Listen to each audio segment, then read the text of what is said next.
Corona case को लेकर क्यों बढ़ी भारत की चिंता? वैक्सीन पर स्वास्थ्य मंत्री ने राज्यों को क्या नसीहत दी है? मुंबई में गर्भवती महिलाओं के आज से ही शुरू हो रहे वैक्सीनेशन के लिए क्या तैयारियां हैं? इससे जुड़ी क्या खबरें हैं? देखते हैं टॉप 9 कोरोना से जंग। देश में पिछले 24 घंटे में 41,755 नए केस आए। वहीं इस दौरान 39,289 मरीज रिकवर हुए हैं। चिंता की बड़ी वजह यही है कि रिकवर होने वाले मरीजों से ज्यादा नए केस सामने आए हैं। वहीं 24 घंटे में 578 लोगों की मौत महामारी से हो गई है।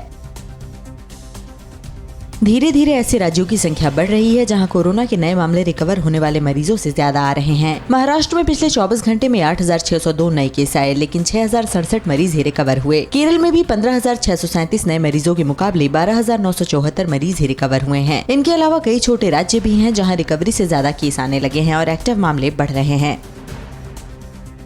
वैक्सीन न मिलने की कुछ राज्यों की शिकायत को स्वास्थ्य मंत्री मनसुख मांडविया ने निरर्थक बताया है। मांडविया ने यहाँ तक कह दिया कि ऐसे बयान सिर्फ लोगों में घबराहट पैदा करने के लिए दिए जा रहे हैं। स्वास्थ्य मंत्री ने कहा कि वैक्सीन की कोई कमी नहीं है। जून महीने में 11.46 करोड़ वैक्सीन की डोज राज्यों और केंद्र शासित प्रदेशों को उपलब्ध कराई गई, जबकि जुलाई के मौजूदा महीने में 13.5 करोड़ डोज दी जाएगी।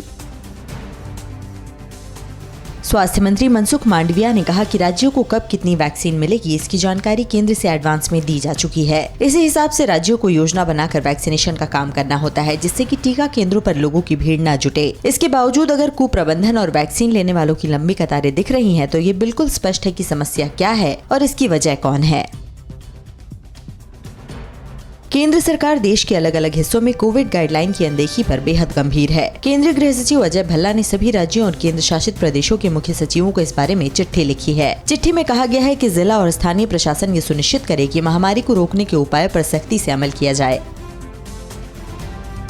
आप मुंबई में हैं तो आपके परिवार के लिए एक अच्छी खबर है। मुंबई में आज से गर्भवती महिलाओं को कोरोना का टीका लगाना शुरू हो जाएगा। बीएमसी ने 35 सेंटर्स पर इसके लिए विशेष इंतजाम किए हैं। अच्छी बात यह है कि गर्भवती महिलाओं के टीकाकरण के लिए हेल्थ वर्कर्स को जरूरी ट्रेनिंग भी दी गई है।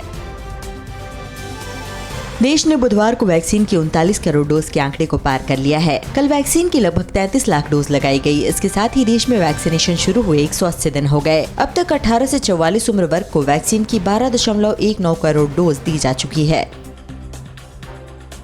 भारत महामारी के मुश्किल काल में पड़ोसी देशों के साथ लगातार खड़ा रहा है। इसी कड़ी में प्रधानमंत्री ने मालदीव के राष्ट्रपति से बात की और उन्हें कोविड से निपटने में भारत की पूरी मदद का भरोसा दिया। अपने ट्वीट में इस बात की जानकारी देते हुए प्रधानमंत्री ने कहा कि बातचीत में दोनों देशों के बीच विकास से जुड़े प्रोजेक्ट्स पर भी चर्चा हुई। कोरोना काल में पैदा संकट को देखते हुए केंद्र सरकार अब स्वास्थ्य सेक्टर को लेकर बेहद संजीदा है। इसी सोच के तहत केंद्रीय कैबिनेट ने देश में 12,000 आयुष हेल्थ सेंटर, 6 अस्पताल और 6 मेडिकल कॉलेज खोलने का फैसला किया है। इसके साथ ही 152 आयुष डिस्पेंसरियों को अपग्रेड भी किया जाएगा। अड़ी सोमवार से शुक्रवार शाम 6 बजे सिर्फ TV9 भारतवर्ष पर।